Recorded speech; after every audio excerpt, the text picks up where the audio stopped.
দেশের মানুষ নামাজ না পড়লেও যদি কেউ নবীকে কটূক্তি করে তার কলিজা ছিঁড়ে যায়, সে রাজপথে নেমে যায়। আমি বলবো যারা নবীকে কটূক্তি করে, নবীর নামে গালিগালাজ করে, এদের মৃত্যুদণ্ড, এই আইনটাও যেন বাংলাদেশের এই সংসদ থেকে পাশ করা হয়। মাননীয় স্পিকার, আজ দাঁড়িয়েছি শুধু শিবচরের কথা বলার জন্য নয়। আমরা একটি বিশাল কমিউনিটি থেকে বিলং করি। আমরা দেশ ও জাতির কণ্ঠ হয়ে কথা বলার জন্য জাতীয় সংসদে এসে দাঁড়িয়েছি।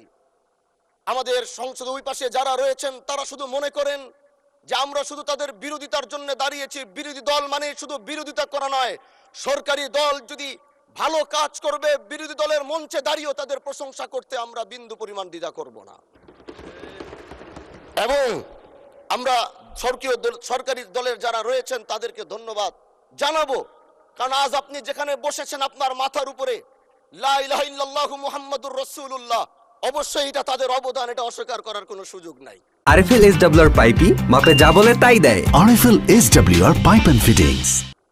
আপনার মাথার উপরে যদি আবার তাকাই তাহলে দেখি ওখানে লেখা বিসমিল্লাহির রহমানির রহিম।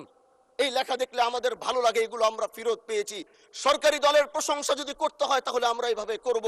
যখন তাদের প্রশংসা করা দরকার আমরা দাঁড়িয়ে প্রশংসা করব, যদি তাদের কোনো ভুল দিকে সেটা দাঁড়িয়েও এই বেঞ্চের থেকে আমরা তাদের প্রতিবাদ করব। এটাই আমাদের কাজ। মাননীয় প্রধান, আজ দাঁড়িয়েছি, হয়তো আমার কথা অনেক লম্বা, আমি জানি না আপনি আমাকে সময় দিবেন কিনা, কিন্তু আমি বলতে চাই মাননীয় স্পিকার, আমরা যেই জায়গা থেকে দাঁড়িয়েছি, বাংলার 30 থেকে 40 লক্ষ উলামায়ে কেরাম আমাদের দিকে তাকিয়ে রয়েছে, কারণ তাদের কণ্ঠ, তাদের সে আওয়াজগুলো আমরা যেন জাতীয় সংসদ থেকে দিতে পারি। তার মধ্যে অন্যতম একটি হলো মা কানা মুহাম্মাদুন আবা আহাদিম মির রিজালিকুম ওয়ালাকির রাসূলুল্লাহি ওয়া খাতামান নাবিয়্যিন ওয়া কানা আল্লাহু বিকুল্লি শাইইন আলিমা। আপনি জানেন নবীর পরে আল্লাহ নবী হচ্ছে আমার ইমানের অংশ, আমার ইমানের পার্ট। তিনাকে ভালোবাসা, তিনার উপর ইমান, এটা আমার ইমানের অংশ। তিনি আমার শেষ নবী, যেটা কোরআন ঘোষণা দিয়েছে। আরএফএল এসডব্লিউআর পাইপি মাপে যা বলে তাই দেয়। RFL SWR pipe and fittings.